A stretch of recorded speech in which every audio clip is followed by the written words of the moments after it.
রাধে রাধে সবাইকে। তোমরা সবাই কেমন আছো? আমি এখন ভালো আছি। এই ভিডিওটা আমি অনেকদিন পর তোমাদের সাথে শেয়ার করছি, কারণ আমি ও বাড়ি থেকে চলে এসেছি। তোমরা হয়তো জানো না, কারণ সেই আপডেটটা আমি দিইনি। তো যাই হোক, আমি চলে আসার পরে এখানে একটু বিজি থাকার জন্য আমি ভিডিও তোমাদের সাথে শেয়ার করতে পারিনি। আর তখন না, আসার পরে 2-4 দিন মনটা একটু খারাপই থাকে, ওই জন্য আর আমি কোনো রকম ভিডিও এডিটিং বা ভিডিও নিয়ে বসিয়ে। তো দেখো, সব সময় সবাইকার সমান থাকে না। এই কিছুদিন আগেই আমি যেমন খুব আনন্দ পাচ্ছিলাম আমি ও বাড়ি যাবো, আমার সব পুরনো দিনকার সব কিছু ফিরে পাবো, কিন্তু দেখতে দেখতে সময়গুলো যেন কিভাবে কেটে গেল। আমি কিন্তু 1-2 দিন ছিলাম না ওখানে, প্রায় আমি ওখানে 50 দিন ছিলাম। মানে হ্যাঁ, 1 মাস 20 দিন মতন আমি ওখানে কিন্তু ছিলাম, কিন্তু সময়গুলো কিভাবে কেটে গেল কে জানে। তো যাই হোক, ভালো সময়গুলো কাটিয়ে আসার পরে যখন এই দিনটা এলো না, তখন যেন আর কিছুই আমার ভালো লাগে না। বাইরের পরিবেশ ভালো থাকলে জানি না কিভাবে আমার মনটা খুব যেন আনন্দ আনন্দ হয়, পরিবেশটা ভালো থাকলে খুব খুশি থাকি। বাট এই দিন যেন আর সেই সব কিছুই হচ্ছিল না। এই টাইমের ক্লিপগুলো ও নিয়েছিল, ওই কারণে আমি তোমাদের সাথে শেয়ার করতে পারছি, কারণ এই দিনে আমার যেন স্বর্গ সুখও যেন বৃথা লাগে, এরকম একটা ব্যাপার। তো এই খুবই খারাপ দিনটা থাকে আমার জন্য। তো যাই হোক, খারাপ ভালো নিয়ে সময় প্রতিটা মেয়েকেই তার কাছের মানুষ, বাড়ি ঘর সব কিছু ছেড়ে হয়তো একটা সময় অন্য কোথাও গিয়ে স্থানান্তরিত হতে হয়। তো আমারও হয়ে গেছে, যদিও আমার অনেক দিন হয়ে গেছে আমার বিয়ে হয়েছে, কিন্তু তাও যেন আমি এই সব থেকে এখনও বেরোতে পারিনি। আমি কেন, হয়তো কোনো মেয়েই বেরোতে পারে না, হ্যাঁ, শুধু সময়ের সাথে সাথে বহিঃপ্রকাশটা বন্ধ হয়ে যায়। বাট আমি তো এরকম পারি না। আমার মনে যেটা আমি ফিল করি, আমি হয়তো সেটাই বহিঃপ্রকাশ আমার হয়, সব সময় হয়ে আসে। ওই জন্য যখন কেউ বলে না যে এতদিন হয়ে গেছে তারপরেও কি এরকম এগুলো যায় না, না যায় না, কোনো মানুষেরই যায় না। শুধু মানুষ তার নিজের মধ্যে যে প্রকাশ করার ক্ষমতাটা, যে প্রকাশ করার ইচ্ছাটা, সেটা হয়তো হারিয়ে ফেলে। বাট আমি হারাতে পারিও নি, আর আমি হারাতে পারবও না।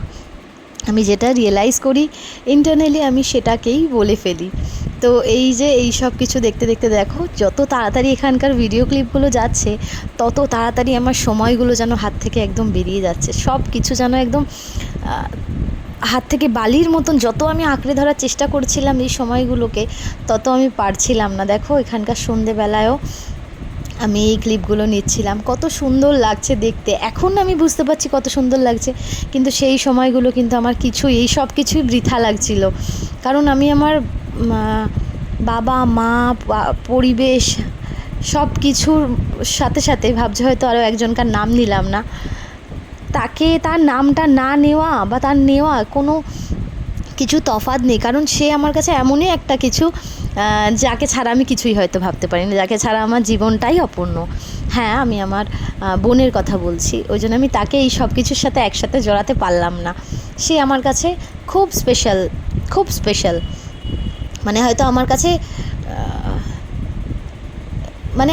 আমি যেখানে রয়েছি সেই সব কিছুর থেকেও স্পেশাল সে আমার কাছে। তো অনুভূতি কখনো সেইভাবে শব্দে প্রকাশ হয় না বলে আমি তার কথাটা সেরকমভাবে বলতে পারছি না। তো যাই হোক, এই সব ভাবতে ভাবতে মনের কষ্টগুলোকে জড়িয়ে ধরে আমি ওখান থেকে তো চলে এসেছি। এটা তার পরের 2-3 দিন পরের ভিডিও। আমি ভাবলাম যে একটা ভিডিও অনেক ছোট হয়ে যাবে, ওই জন্য তোমাদের সাথে শেয়ার করি। আসতে না আসতেই অ্যাজ ইউজুয়াল আমার এই নুপুরটা ভেঙে গেল। এটার আমি বলেইছিলাম মাকে আমি যেন ও বাড়ি থেকেই খুলে আসি, কারণ এটাতে একটু সমস্যা হয়, যেহেতু আঙুটের সাথে অ্যাটাচ তো এটা, সেই কারণে আঙুটের ওখান থেকে না একটু সমস্যা হয়। কিছুদিন পরই, যেহেতু ওটা মুভেবল নয়, তো যখনই আঙুটের সাথে নুপুরটা মুভ করে, তখনই ওই জায়গাতে যেন একটুখানি খুলে মতো যায় বা একটুখানি ভেঙে মতো যায়। তো সেটা তারপরে এখানে আসার পরে দুটোই একদিনেই কিন্তু ভেঙে গেল। তো যাই হোক, ওইটাকে সরিয়ে রেখে খুলে তারপর আমি এই নুপুরটাকে নিয়ে এসেছিলাম। দেখো নুপুরটা কী সুন্দর, নুপুরের ডিজাইনটাও একদম অন্য রকম, আমাদের ওখানকার নুপুরের মতো নয়। এবার এখন তো সব জায়গায় সব কিছু পাওয়া যায়, কিন্তু হ্যাঁ, গোল্ড জুয়েলারি বলো বা সিলভার জুয়েলারি বলো, আমাদের ওখানকার ডিজাইন কিন্তু এক রকমের হয়, আর এখানকার বাইরের কোনো স্টেটের জুয়েলারির কালেকশান কিন্তু অন্য রকমের হয়। এখানকার আমি যেসব জুয়েলারিগুলো চাই বা পেয়েছি বা হচ্ছে, সবই একটু আলাদা। তো এটা এখান থেকে আমার বিয়ের সময় পাওয়া গয়না। এটাকে আমি শেয়ার করছি। এটা এবার আমি আমাকে তোমার জামাই ষষ্ঠীর গিফট। তো এটা আমার কাছে ছিল না বিয়ের সময়। এখানের মত অনুযায়ী বিয়েতে বাপের বাড়ি থেকে কিন্তু মেয়েকে নথ কিন্তু দেয়, নথনি বলে এখানে। তো এটা কিন্তু দেয়, তো আমার এটা ছিল না, তো এবার এটা আমাকে দিয়েছে। কেমন হয়েছে জানিও। হয়তো এটা খুব হালকার মধ্যে, হয়তো না, এটা হালকার মধ্যে, কারণ আমি চেয়েছিলাম যেহেতু এটা নাকে একবারে পরার মতো, তো এটা আর্টিফিশিয়াল নয়, ওই জন্য আমি চেয়েছিলাম একটু হালকার মধ্যেই হোক। কিন্তু এটা খুব বড়, অনেকটাই বড়। এটা আমি জানি না তোমরা কতটা বুঝতে পারছো কি না, কিন্তু এটা কিন্তু খুব বড়। আমি এরপরে হাতে রেখেও হয়তো তোমাদেরকে দেখাবো। এটা অনেকটাই বড়, কিন্তু পরে আমার মনে হয় না অতটা ভারী হবে। ভিডিওটা ভালো লাগলে like, share, comment and subscribe.